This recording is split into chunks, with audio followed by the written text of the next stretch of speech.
अरे ना पैगन पी के तो मालकिनियों के भेजा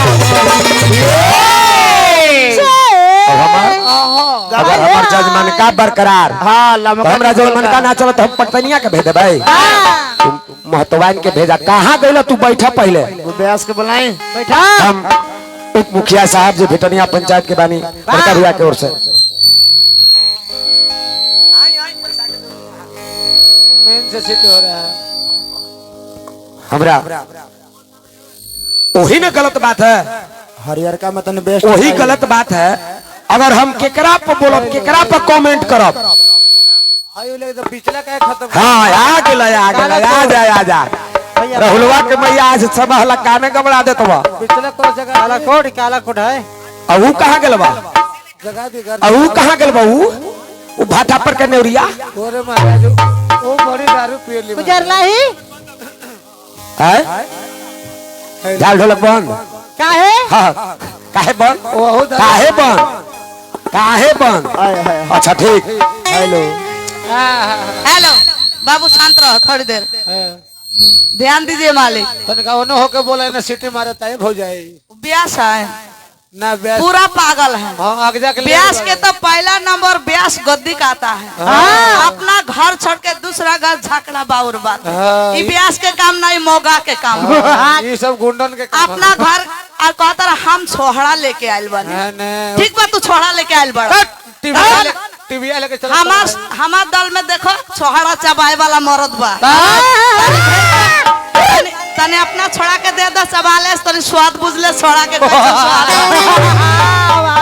और एक बात बा हमारा के कहा तरह 65 बरिस उम्र गलत कहाला हमार 90 बरिस उम्र हो गए कलाकार जब जब बुढ़ाता है तो कला जो नौजवान होता है और कला के इज्जत कलाकार करता है तू कलाकार मर दे के बुलाइले है तारा के इज्जत बुलाइले कहते नाचनी कैसे नाचनी इ नारदिया गणाई है इ कीर्तन मन से हमसे कीर्तन और कीर्तन हमसे अम्बलिका मेनू के स्वर्ग में तीनों नृत्यांगना थे बाईजी नहीं ना नाचनी थे और आप यहाँ कीर्तन गाने आए हैं कीर्तन मन से ही कीर्तन के सादा पन्ना पर लिखिए कीर्तन और उल्टा करके पढ़िए कहेगा नृत्यांगना कीर्तन के लिखिए और लिख के उल्टा करके पढ़िए लिखने के जरूरी ना है तो उसमें आएगा नृत्यांगना तो हमसे कीर्तन कीर्तन हमसे और आज बड़ा ये जो दुगो लगावे कहता नाचो नी अगले साल चैलेंज अगले साल हमारे संगे दुगोला तू गई पैसा दे के बोलाई चाहे फ्री में बोलाई हमारे संगे दुगोला तू गई कुट्टू सानी संगे दुगोला गईले बड़ा अभी दिल्ली ना अभी बनारस तहरा से दूर थोड़ा सा बढ़ा हो मैंने बढ़ा दो हाँ चुप रहा ना मत तू हुए तो हेलो हेलो हेलो ए है और चुप रहा ना हो जान तो गेने की गवैया ढेर मांगे तू बड़ा बड़ा न तू चुप रहा यही से कहले कि आदमी के अभिमानी ना स्वाभिमानी होके के चाहिए आदमी के अभिमानी ना स्वाभिमानी होके के चाहिए लड़का के धन कम होके बाकी खानदानी होके के चाहिए दुश्मन होके बाकी ज्ञानी होके के चाहिए और गोर करिया में का रखल बा ए बुढ़ो गोर करिया में का रखल बा यही करबे का अगर बुढ़ारिया में इनका बुढ़ा पेंशन बनवा दे बुढ़ा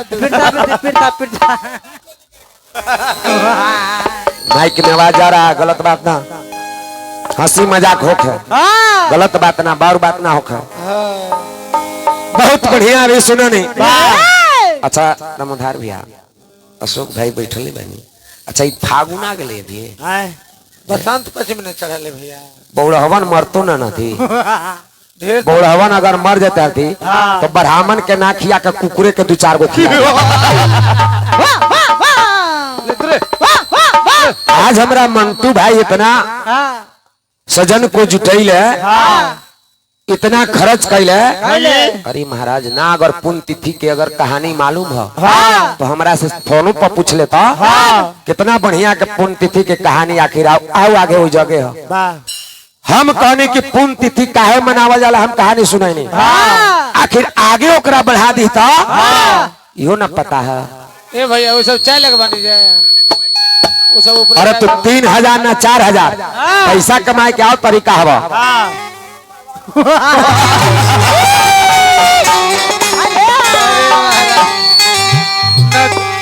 नाला खोल जाए नाला। यही से कहल गई बबुआ रे। दिखाओ बबुआ।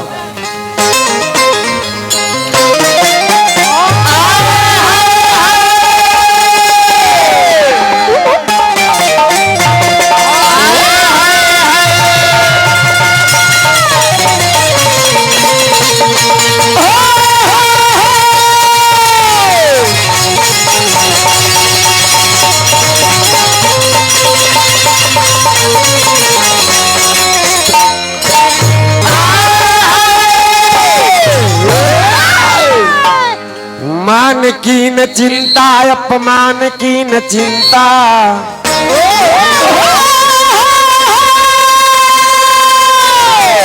मान की न चिंता अपमान की न चिंता।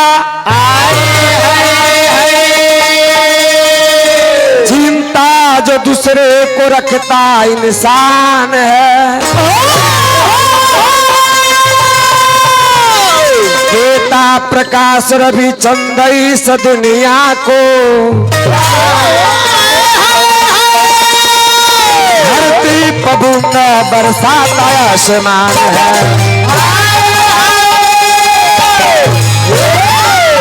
आज पहना ही हम गए नहीं उम्र बितौला सबके तू भलैया में बाबूजी कहमा छोड़ के गईला तू भरल समैया में बाबूजी। पहले चचा पर एगो गीत रहल ये उठा दिले अचके में घटले घटानामा। अब बाबूजी सपनामा भैले राम। अभी इनका घटना घटा है। जब तक ये डेट घटना दुर्घटना में अंतर है। आखिर घटना केकरा कहल जाला जब इनका भोज में अगर आई तो श्राद्ध में गई तो तब अचके में घटल घटनामा बाबूजी सपनामा भैले राम। महाराज बूझिए कम से कम महाराज सीखिए बौड़ा। अच्छा सुना मुखिया जी सुन दिया लड़का से एगो सवाल कैले कि तू पढ़ता है A+B का होल स्क्वायर का होता है। अच्छा सही बतल है सही बतल है। मुहवा में समहला चायवा पी रहा तो काम गबड़ा दे बुआ मुहवा में कोटले सो आओ चार्ज किए हैं ऐसी 20 बरस कोट में नहीं काम। सुना A+B का होल स्क्वायर बबुआ गलती बतैले रहा। A square plus 2AB plus B square होता है।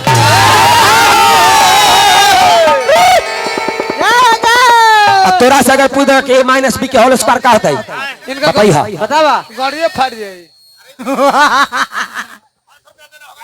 हाँ देंगे देंगे तुरंत तुरंत तुरंत हमरा जेपी यादव जी जो फेसरा निवासी बानी सैकड़ों रुपया के पुरस्कार देनी मुंह पर मैं दी पहले यही से कहल गई तुरंत पूछल ये अंदर का जाने बाहर है कि भीतर।